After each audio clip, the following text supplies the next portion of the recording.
Perkenalkan, nama saya Alivia Putri Fadila dengan NIM 201101100. Di sini saya akan mempresentasikan UTS mata kuliah Etika dan Hukum dengan judul Analisis Studi Kasus Komputer Crime atau Cybercrime dan dampak kerugian yang dialami serta sanksi peraturan dan regulasi khususnya Undang-Undang IT.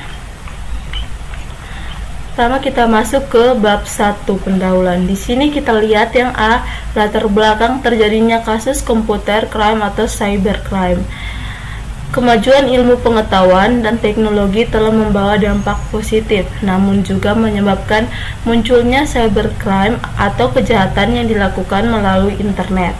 Cybercrime adalah tindakan kriminal yang dilakukan dengan menggunakan teknologi komputer sebagai alat kejahatan utama. Cybercrime merupakan kejahatan yang memanfaatkan perkembangan teknologi komputer khususnya internet. Di negara-negara maju, kasus kejahatan seperti ini juga marak tidak hanya terjadi seperti di Amerika dan Eropa, namun juga di negara berkembang yang ada di Asia dan Afrika. Kejahatan cyber di Indonesia semakin meningkat dari tahun ke tahun, dan salah satu penyebab kegagalan dalam memberantasnya adalah kurangnya pemahaman mengenai apa itu kejahatan cyber, bentuk-bentuknya, bahayanya, ancaman pidana bagi pelaku, dan cara penegakan hukum cyber. Kegagalan pemberantasan cybercrime di Indonesia berdampak buruk bagi pemerintah, masyarakat, dan korban. Bagi negara atau pemerintah, kegagalan tersebut dapat menghambat proses mencapai tujuan negara Republik Indonesia dan akan menurunkan kredibilitas pemerintah di mata warganya. Bagi masyarakat, kegagalan pemberantasan cybercrime akan rasa kekhawatiran dan traumatik dalam pemanfaatan teknologi informasi. Bagi kegagalan pemberantasan cybercrime akan menambah penderitanya karena kerugian yang tidak akan bisa diganti atau dipulihkan. Salah satu penyebab lainnya tentang kegagalan pemberantasan cybercrime di Indonesia adalah setelah pemerintah mengesahkan Undang-Undang Nomor 11 Tahun 2008 tentang informasi dan transaksi elektronik atau yang lebih dikenal Undang-Undang IT 2008, kejahatan cybercrime di Indonesia justru semakin meningkat dari tahun ke tahun, sehingga pemberlakuan Undang-Undang Informasi dan Transaksi Elektronik atau Undang-Undang IT 2008 belum mampu mengurangi kejahatan cyber di Indonesia. Pelaku cybercrime memiliki berbagai macam motif baik secara langsung dan tidak langsung, di antaranya balas dendam, uji keahlian, ekonomi, politik, dan lain sebagainya. Aksi penyalahgunaan teknologi informasi tidak bisa terlihat secara fisik, namun memiliki dampak yang nyata bagi para korban. Selain itu, pelaku juga memandang usia rata-rata di atas 18 tahun sampai 40 tahun dan kebanyakan dari pelaku berjenis kelamin pria. Yang berikut kita masuk ke bab 2, yaitu pembahasan. Yang pertama, kasus pertama. Di sini diminta untuk membuat 5 kasus. Yang pertama saya jelaskan dulu kasus pertama dengan judul Kasus Cybercrime Bidang Perbankan berupa modus pencurian data kartu kredit. Modus kejahatannya, pencurian data kartu kredit adalah mode kejahatan yang melibatkan individu yang memahami mekanisme transaksi dan teknik jaringan di dalam bank. Hal ini memungkinkan kemungkinan pihak yang berafiliasi dalam bank berpartisipasi dalam pencurian data kartu kredit. Pelaku menggunakan berbagai metode termasuk membeli data pelanggan, memasukkan dokumen, memelihara catatan duplikat, dan membuat situs online. Dampak kerugian dari kasus tersebut, yang pertama di sini kejahatan dunia maya dan pencurian kartu kredit di sektor perbankan dapat mengakibatkan kerugian finansial yang signifikan bagi bank dan pelanggan. Yang kedua, kerugian yang ditimbulkan akibat kejahatan ini bisa mencapai miliaran rupiah Indonesia seperti yang disebut dalam sumber-sumber. Yang ketiga, pencurian data kartu kredit dapat menyebabkan transaksi yang tidak sah dan kegiatan penipuan menyebabkan kerugian finansial bagi pelanggan. Yang keempat, reputasi dan kepercayaan bank dapat sangat terpengaruh oleh kejahatan semacam itu, yang menyebabkan hilangnya kepercayaan pelanggan dan peluang bisnis potensial. Yang berikut kita lihat dampak hukum dari kasus tersebut. Yang pertama di sini, pencurian kartu kredit dan kejahatan perbankan memiliki implikasi hukum yang signifikan karena melibatkan pelanggaran hukum yang terkait dengan penipuan, pencurian identitas, dan kejahatan keuangan. Yang kedua, pelaku kejahatan ini dapat menghadapi tuntutan pidana dan konsekuensi hukum termasuk penjara dan denda jika dinyatakan bersalah. Yang ketiga, bank dan lembaga keuangan juga dapat menghadapi dampak hukum karena gagal menerapkan langkah-langkah keamanan yang memadai untuk melindungi data pelanggan dan mencegah transaksi yang tidak sah. Yang berikut kita lihat dampak sosial dari kasus tersebut.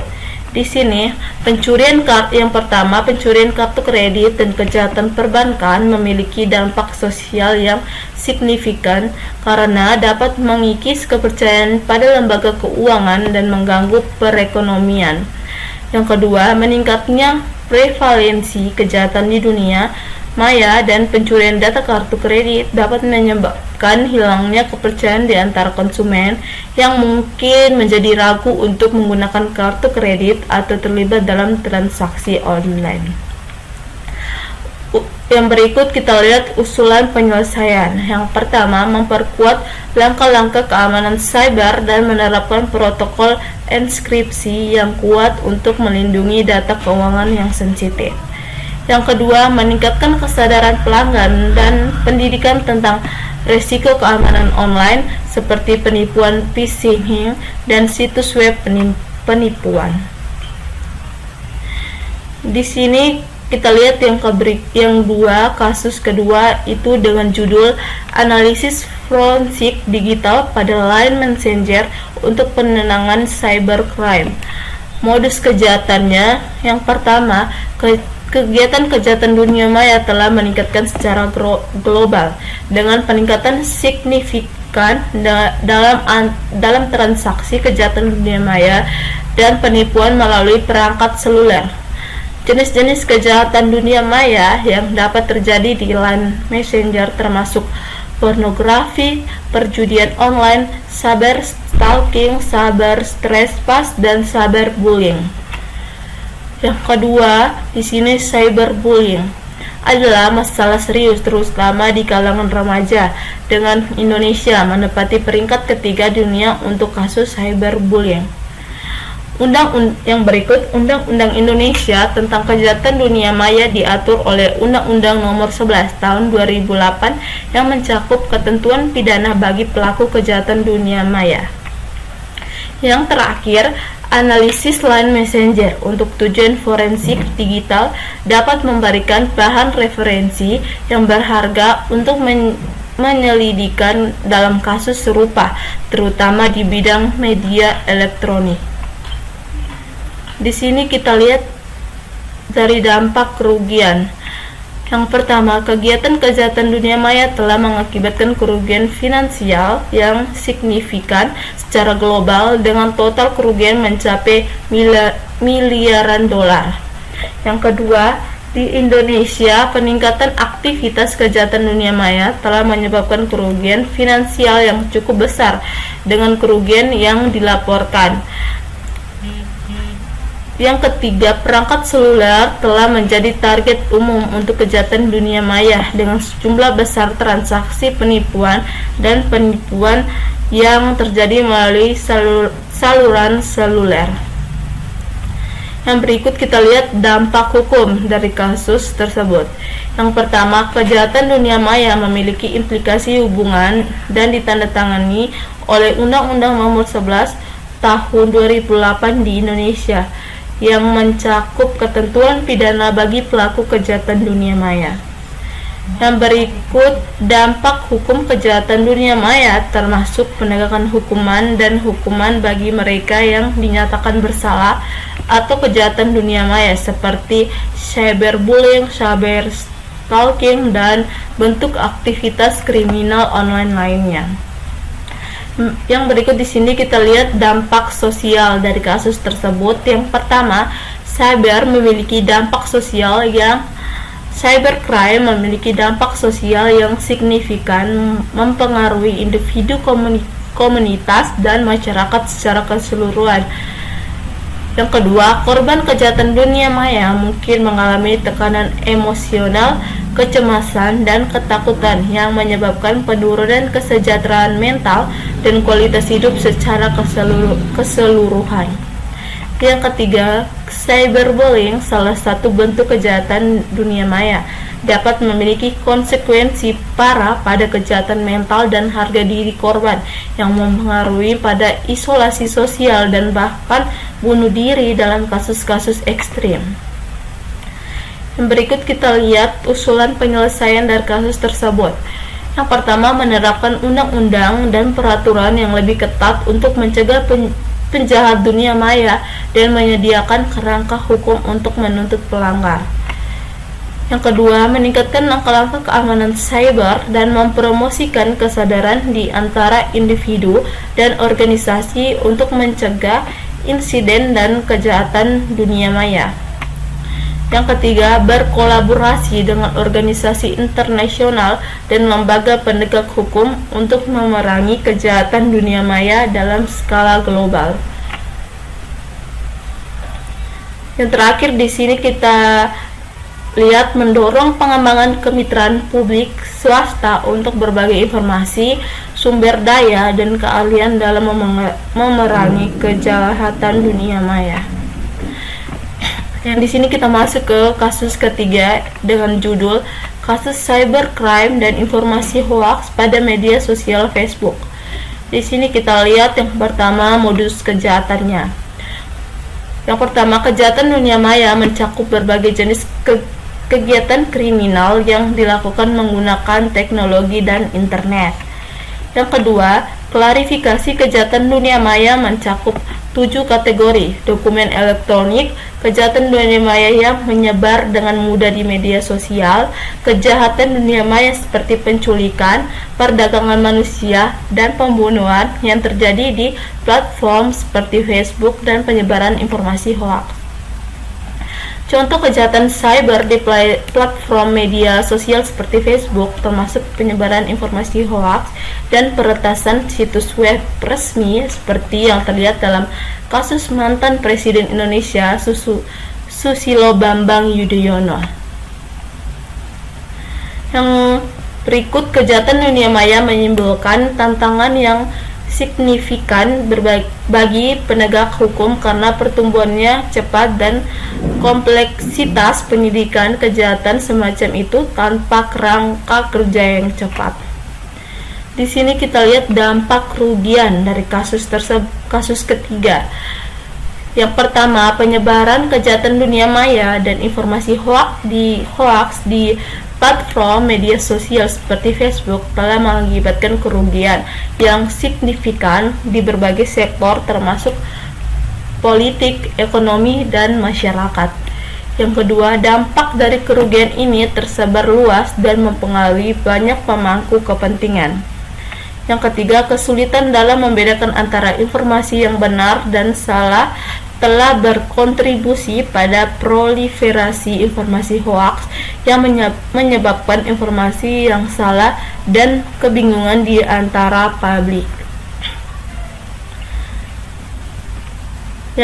Berikut kita lihat dampak hukum. Cybercrime dan penyebaran informasi hoaks di Facebook memiliki implikasi hukum di Indonesia.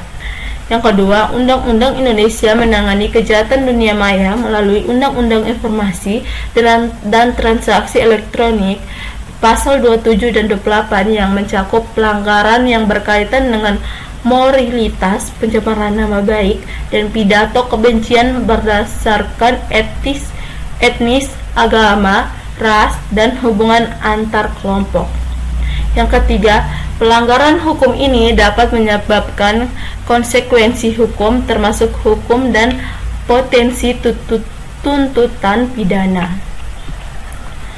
Dampak hukum dari kejahatan dunia maya dan informasi hoaks termasuk kebutuhan penggunaan untuk berhati-hati dan mematuhi praktis etis di platform media sosial seperti Facebook untuk menghindari pelanggaran hukum. Yang berikut kita lihat dampak sosial dari kasus ketiga. Yang pertama, penyebaran cybercrime dan informasi hoaks di Facebook memiliki implikasi sosial yang signifikan di Indonesia. Yang kedua, proliferasi di informasi hoaks telah menyebabkan kebingungan dan informasi yang salah di antara publik, mempengaruhi kemampuan mereka untuk membedakan antara informasi yang benar dan salah.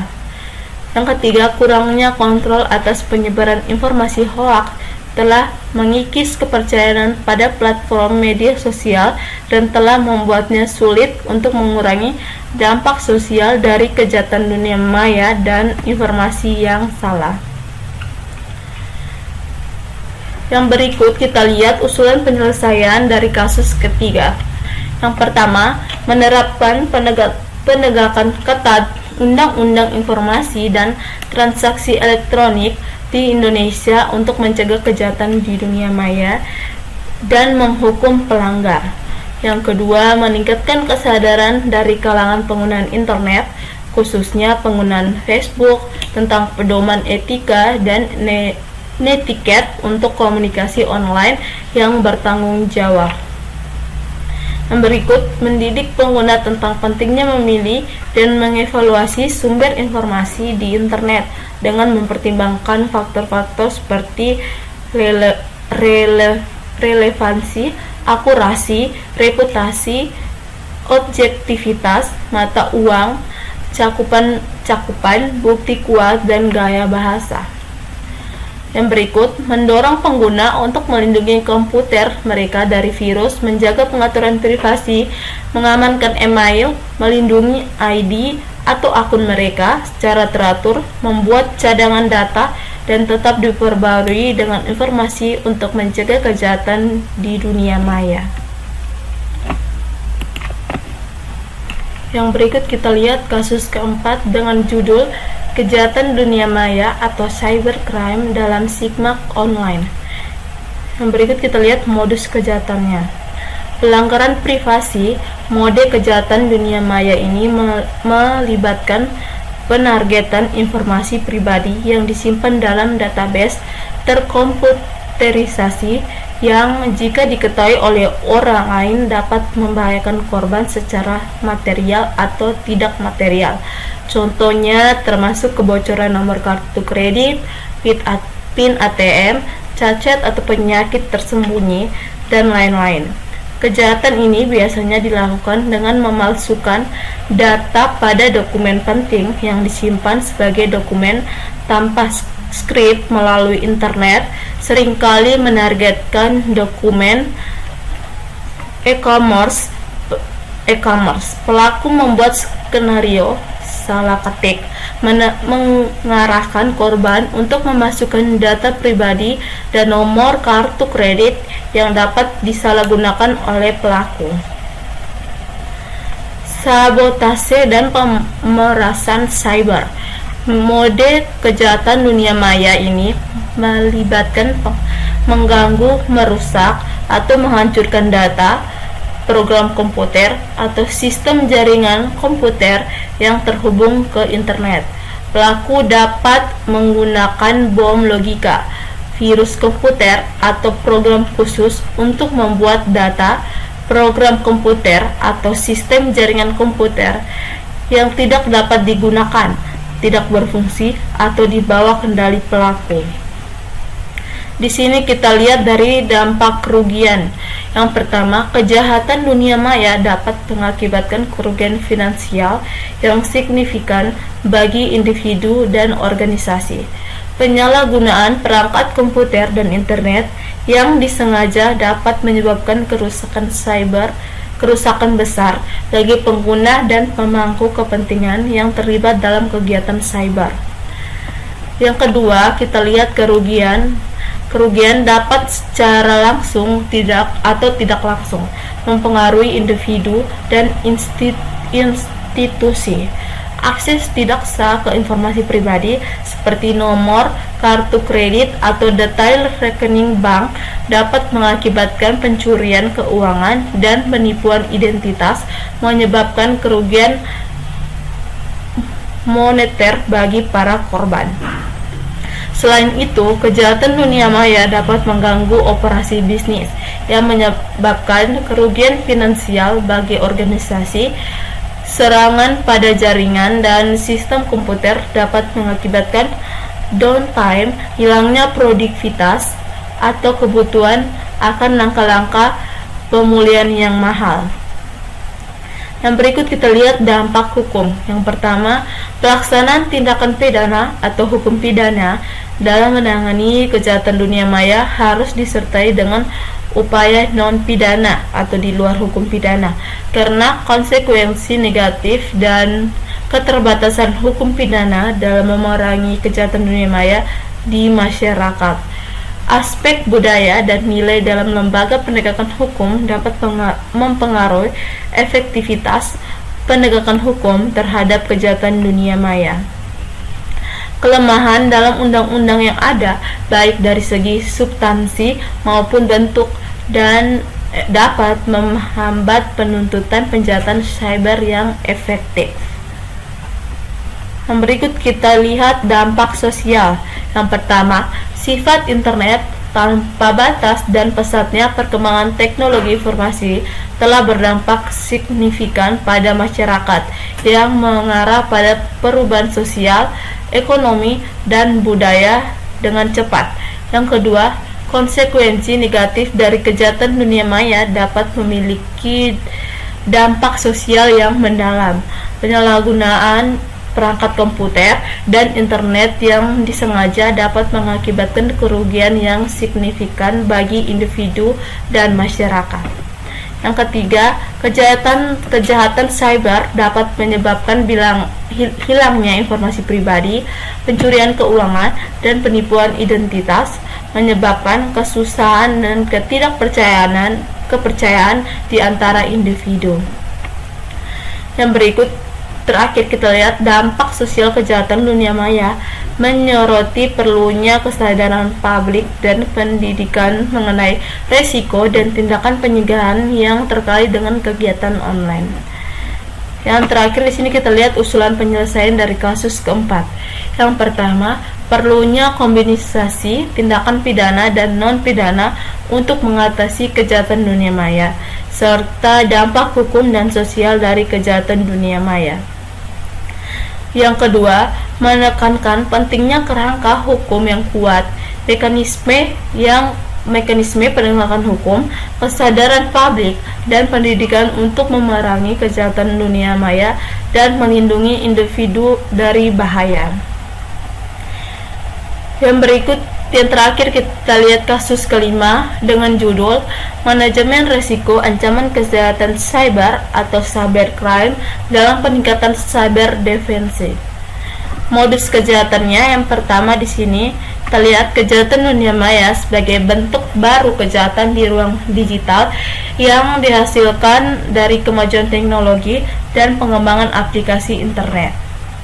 Yang kedua, kejahatan cyber digambarkan dengan ancaman yang menimbulkan risiko bagi pertahanan nasional dan membutuhkan strategi manajemen risiko.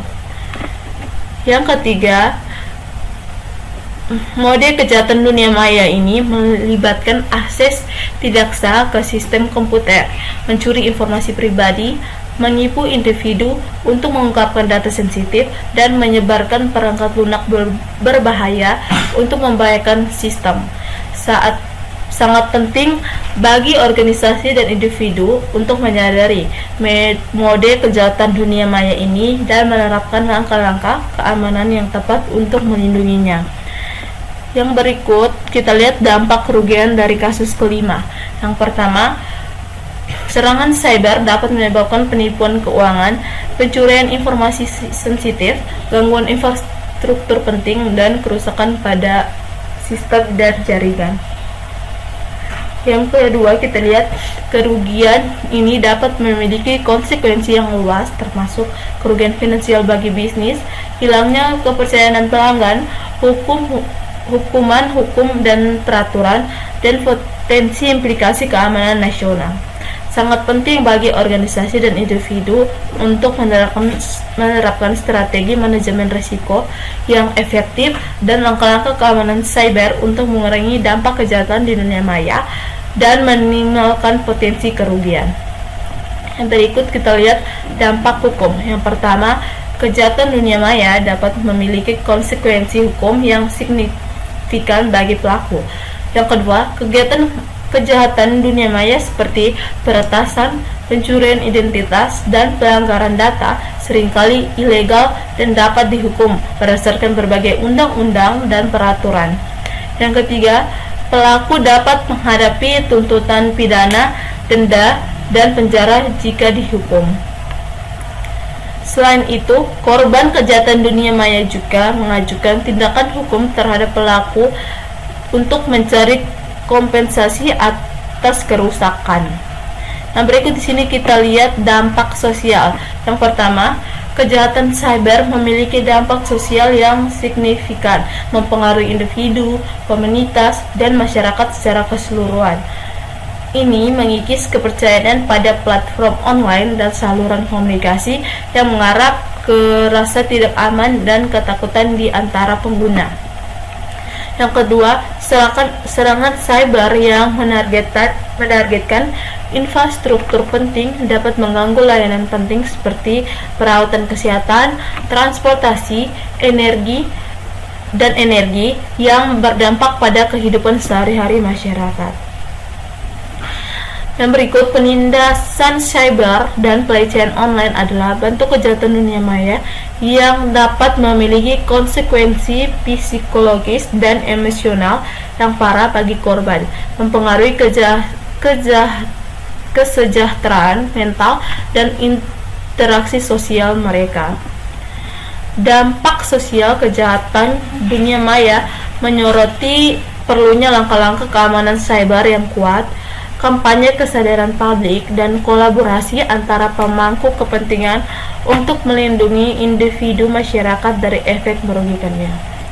Usulan penyelesaian dari kasus kelima. Yang pertama, menerapkan strategi manajemen risiko yang efektif sangat penting dalam mengatasi ancaman kejahatan dunia maya dan meningkatkan pertahanan dunia maya. Yang kedua, pemerintah dan organisasi harus memprioritaskan identifikasi dan penilaian risiko kejahatan dunia maya untuk menentukan kemungkinan dan konsekuensi dari potensi serangan. Yang terakhir, meningkatkan kolaborasi antara pemangku kepentingan termasuk lembaga pemerintah, penegak hukum, dan organisasi sektor swasta sangat penting untuk berbagi informasi, intelijen, dan praktik terbaik dalam memengarangi kejahatan dunia maya. Nah, berikut kita masuk ke bab 3. Bab 3 di sini penutup. Kesimpulan, kasus cyber merupakan kejahatan yang terjadi di dunia maya dan semakin meningkat seiring dengan perkembangan teknologi informasi dan internet. Pemerintah Indonesia telah membentuk organisasi pemerintah yang memiliki tugas untuk melaksanakan keamanan cyber secara efektif dan efisien dengan memanfaatkan, mengembangkan, dan memelihara sistem keamanan informasi nasional. Namun, keamanan cyber dan privasi data bukan hanya tanggung jawab pemerintah, melainkan tanggung jawab semua orang. Beberapa pertimbangan utama dalam menjaga keamanan cyber dan privasi data antara lain adalah meningkatkan kesadaran dan edukasi tentang keamanan cyber menggunakan perangkat lunak keamanan yang terbaru dan menghindari tindakan yang beresiko seperti membuka email atau mengunduh lampiran dari sumber yang tidak dikenal. Beberapa upaya yang dapat dilakukan antara lain meningkatkan keamanan sistem layanan digital, melakukan pemantauan dan deteksi dini terhadap ancaman cyber, serta melakukan tindakan respon cepat dan tepat dalam menghadapi serangan cyber. Berikutnya saran. Setelah melakukan analisis kasus cyber, berikut adalah beberapa saran yang dapat diberikan. Yang pertama, para pengguna internet harus mematuhi norma-norma serta beretika baik ketika sedang menggunakan internet. Yang kedua, perlu adanya peningkatan pengetahuan dan keterampilan sumber daya manusia, terutama aparat penegak hukum di bidang teknologi informasi dan digital forensik, sehingga dapat menyelesaikan segala permasalahan khususnya yang berhubungan dengan kejahatan di dunia maya atau cybercrime. Yang ketiga, perlu adanya peningkatan kesadaran dan pemahaman tentang ancaman cyber di kalangan individu, organisasi, dan masyarakat pada umumnya. Yang keempat, perlunya adanya upaya identifikasi ancaman yang lebih baik, peningkatan kesadaran pengguna tentang kebijakan keamanan, dan pengembangan sistem deteksi ini yang kuat. Yang berikut di sini perlu adanya peningkatan kualitas perangkat digital forensik atau lab komputer forensik Mabes Polri yang belum memiliki secara menyeluruh oleh Polri di setiap daerah, mengingat pentingnya keberadaan dalam mencegah mampu menangani kasus-kasus yang berkaitan dengan cybercrime. Oke, di sini terakhir daftar pustaka. Di sini bisa lihat materi-materi yang saya ambil dari kajian strategi keamanan cyber nasional BAR dan Nawawi Arif, masalah penegakan hukum dan kebijakan hukum pidana tingkat cybercrime di Indonesia dari Diptri Mahyana, Mansur DM Arif dan Gultoom 2005, Cyber Law atau aspek hukum teknologi informasi Bandang dan Revikasi Aditama.